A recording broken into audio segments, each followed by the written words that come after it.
guys. 10 years na tayo binubully, gusto tayong bully ng mga trolls natin. Actually, no match na sila. So, sa YouTube, sa Facebook, sa Twitter, wala. Huwag mag-troll kayo sa akin. Malapit na tayo maging ganyan din sa TikTok. Alright? Okay, malapit na. Okay. Ah, wala na naman sila ng pagkakakitaan. Now, one of the interesting thing actually we're also seeing over the past 48 hours, all right, past 48 hours, is that other Mindanao leaders are also coming out and essentially pushing back against Tigong, right? And in fact, encourage check also some of the tweets of Ivan, which I also Ivan the Good, hindi Ivan the Terrible. Ito. Alright, so this is a very important one. Mga top house leaders, especially ito Congressman Manix Dalipe, no? Ng siya po yung House Majority Leader sa Kongreso at Zamboanga City Second District. Sila po ay lumalabas na ngayon na kinu-question itong position ni Digong, whether on the separation of Mindanao, whether dito sa kanyang pang pang lait-lait dito sa Chacha, sa PI, lahat yung kanyang literally pag PI niya sa PI. So now very interesting, you have Mindanao based leaders, top leaders, no, including Congressman Dapite, coming out and essentially pushing back against Tigong. And the message is very clear. The message is that Tigong is not Mindanao. Tigong is not the president. Tigong doesn't represent Mindanao. And in the meantime, siguro Davao or at least some parts of Davao. I think that's why importante na andun si Alvarez dahil si Governor Alvarez um, by being next to next with the mayor of Davao and former President Duterte kind of gave an impression na there's a certain degree of unitim in Davao. But itong push for separation from Mindanao, which some would openly, categorize as an incitement to rebellion and a highly criminal act, if anyone who really cares about having, yeah, I mean, wala eh. Sorry, banana republic tayo ng konti, aminin natin. If you did it in another country, there'll be a different kind of response. But anyway, sabihin natin, okay, sige, nagka-Karen lang siya, okay? And yun nga eh, sa kakakaren niya, lumalabas na yung mga ibang leaders.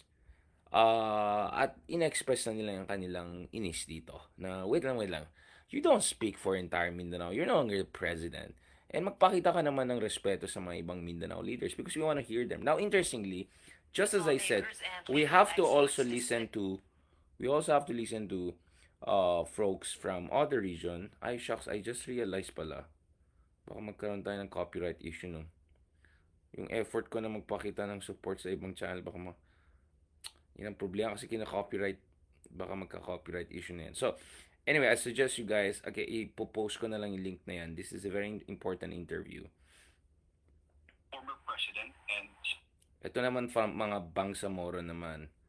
Oo. National Liberation Front is concerned, there are things that I think are being looked upon,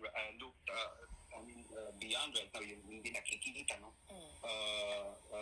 What I'm telling, and this has been what I'm telling to a lot of people here, that in fact, there is now an opportunity here in the call for charter change to entrench the Bangsamoro in the 1987 Constitution. Mm-hmm. And that is part of the comprehensive agreement of the Bangsamoro.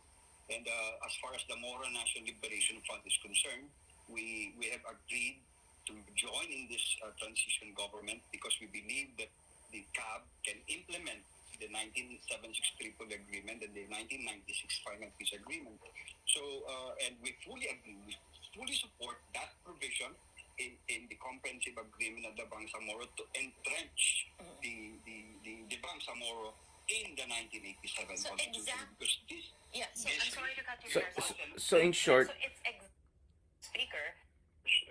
That's one point that they can speak for the Mindanao. So in short, I mean, I'll send you guys the link.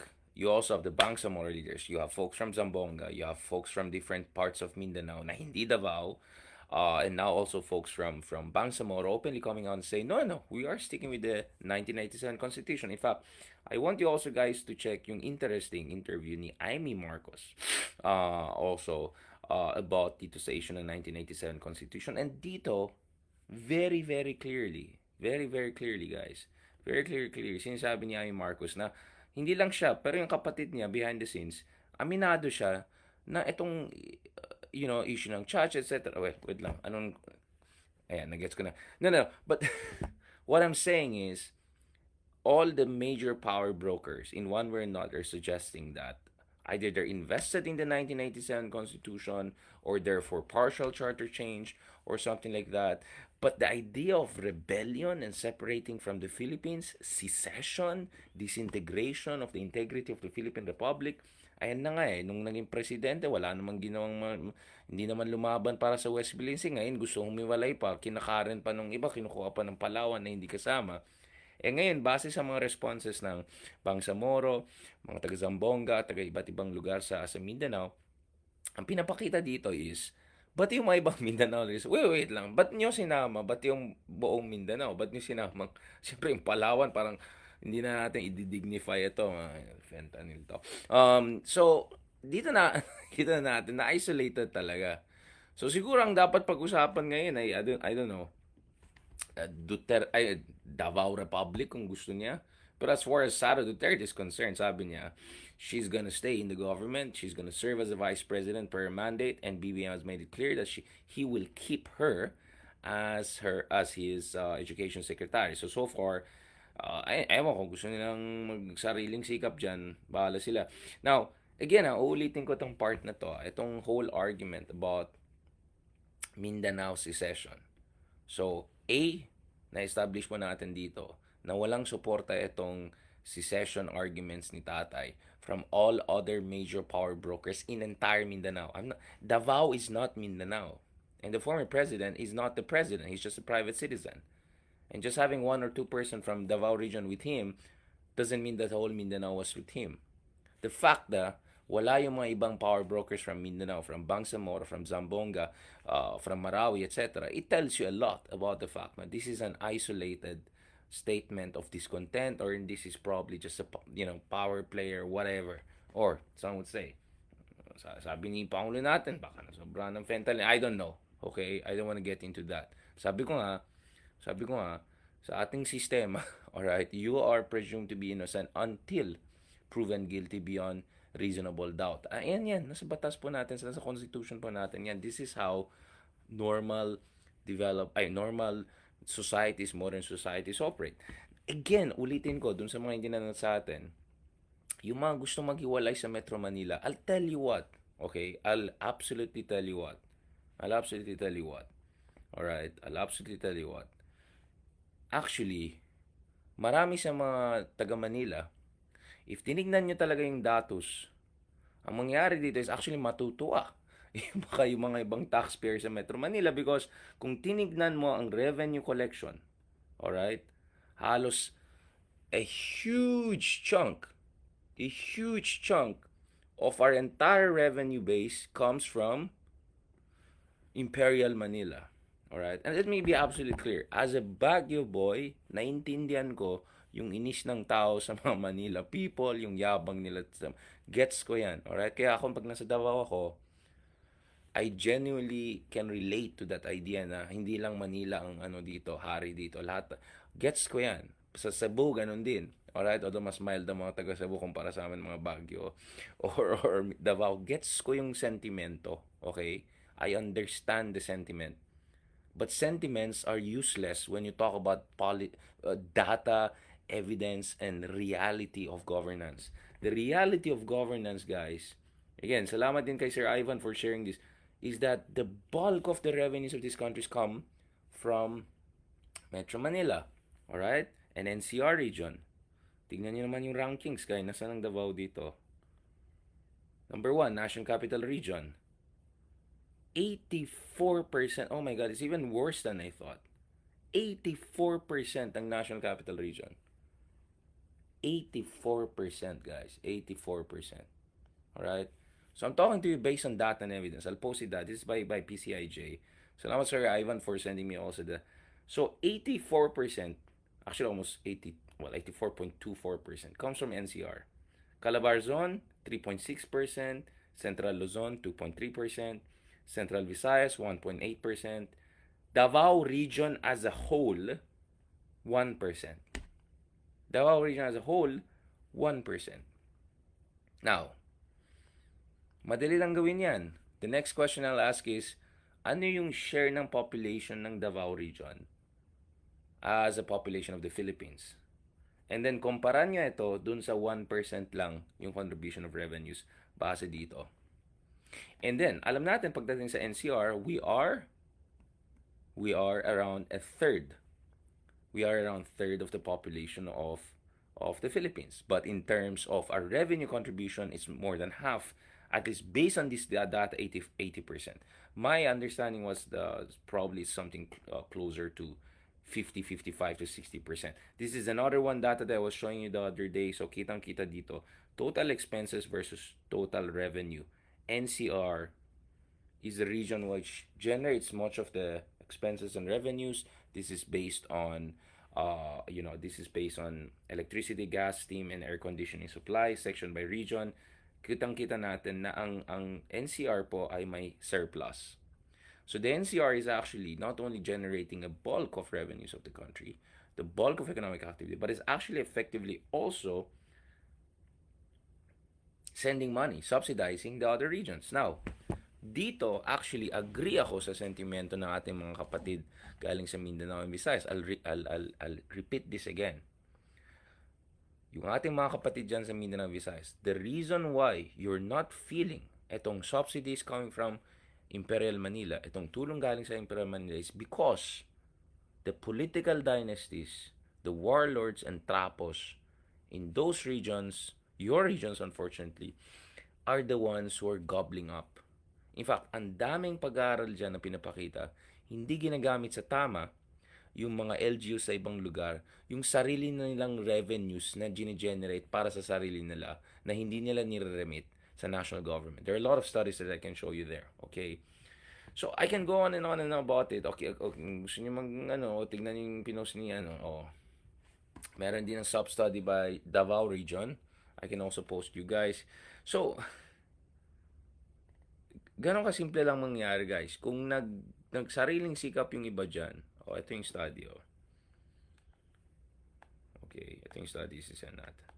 Kung nagsariling sikap yung ibang region dyan, kung nanghiwalay sila, well, make sure you can raise enough revenues on your own and make sure hindi pupunta sa ibang lugar na lang yung mga best and brightest nyo dahil, so you get what I'm saying, alright? So, this is an interesting one. This is the Davao region, the revenues and of that. So, the reality is, currently, hindi nagsispread ang development dahil yung mga trapos and warlords, ginagobble up nila both the revenues they generate and keep for themselves and the subsidies, de facto subsidy comes from national government. In a situation of total federalism or secession, whatever, lalong lalala itong problema ng inequality. Lalong lalala itong problema ng inequality. Right? This is the reality that we have to keep in mind. Alright? Yes, of course, I said NCR as a share of the population of the countries is right, just over 30%.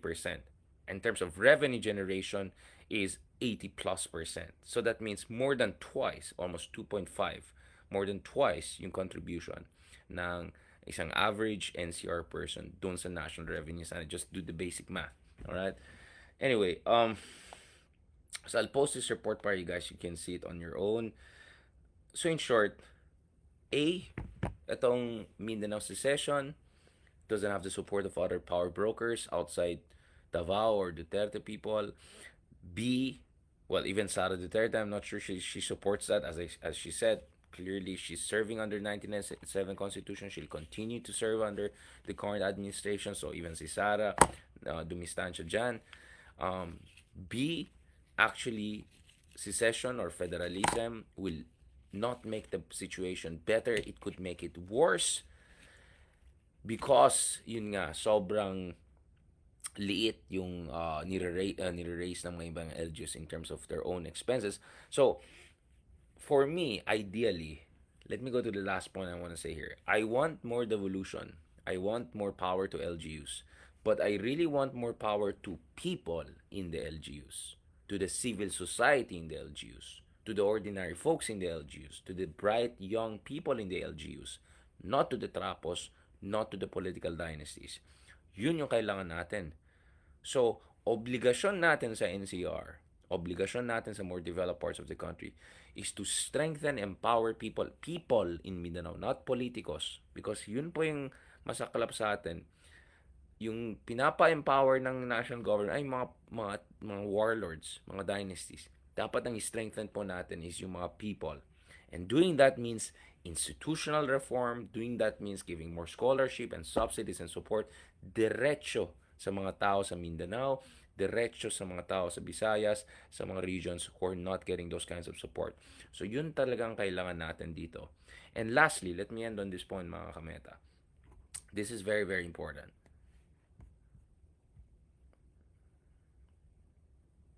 We will remain a fourth world country, a banana republic, until we learn to go beyond just buljak level, family feud, drama, drug test drama, ganyan level lang yung pag ganyan level ng politika natin. Now, I'm telling you this as someone who got millions of views, hindi monetize yung Instagram, among others, dun sa mga ibang platforms natin, when I posted things about etong mga family feud and drama na yan. So I'm saying this as someone who actually was able to reach way more people than usual by covering itong latest drama na ito. But having said that, I truly hope that the day comes where we can sit down and have a substantive, policy-oriented discussion. And pag pumipili tayo dun sa ating mga leaders, sana, ang basihan po natin is whether hindi nagfe-fentanyl, hindi nagko-coke, hindi nagkakalat, nagsabog, magsalita or whatever. Hindi, talaga may kakayahan, may alam sa sinasabi niya, someone respectable, and someone who can make us proud of who we are as Filipino people. No matter where you come from, Visayas, Luzon, Mindanao, Palawan, by the way, separate yung Palawan sa Mindanao just in case nakalimutan ng iba. At sana magkakaroon tayo ng isang kultura kung saan yung mga walang kwentang mga trolls dyan na nangiinsulto lang sa atin, yung mga ganyan na yan, they will be actually, sinabi ng kaibigan ko, kasi lumipat ako ng hotel Nung first few days, nandun tayo sa social na hotel. Siyempre, di ba? Conference, ganun. Tapos lumipat ako dun sa medyo mas murang lugar. Sabi niya, nako, bakit ka nandun? Puro mga gangster lang yan dati. Uh, baka naman may sasabihin tayong gangster dyan. Okay. Anyway, guys, maraming salamat sa lahat ng mga sumusuporta sa atin, including sa mga trolls na nagpapataas ng engagement natin. But don't worry, I'm gonna call you out once in a while. No, it's because the reason I'm calling you out, guys, once in a while is because I want to make it clear. Leadership is also about making sure na you don't let nonsense, donkey stuff slide. All right, I cannot control, some idiots or people making idiotic comments. Hindi ko makontrol yan. Sorry for saying that. But I just want to tell you guys that as much as we love trolls, what we love even more than trolls is having intelligent, patriotic discussions. At yun po yung gusto natin mangyari dito. On that note, thank you very much. Maraming salamat sa lahat ng mga nagmamahal sa atin, sumusuporta sa atin, nakikinig sa atin. Tuloy-tuloy lang itong mga analysis na ito, and there's so much more to discuss. So, hopefully, we'll have more like what we had kanina. Show data, show evidence, boom. Walang kwenta yung sinasabi ng tatay. Surprise. Guess what? I've been saying that since 2015. Alright? Okay. Sinong dyan? Bahala kayo dyan sa buhay nyo. Gusto nyo ng kulto-kulto, buljakan, fanaticism. Bahala kayo dyan. Hanggang fourth world lang kayo. Alright? Hanggang fourth world lang kayo. Pero yung mga ibang mga kasama natin, ang gusto yung ating bansa natin, kahit pa paano, mag-second world naman tayo. No, I'm just kidding. Medyo maging legit middle class society tayo. Tuloy-tuloy lang sana itong mga klaseng discussion na yan. Alright? On that note, thank you very much. Arigato. Okay. Mase. Okay, alright guys. Talk to you soon. Maraming salamat. God bless.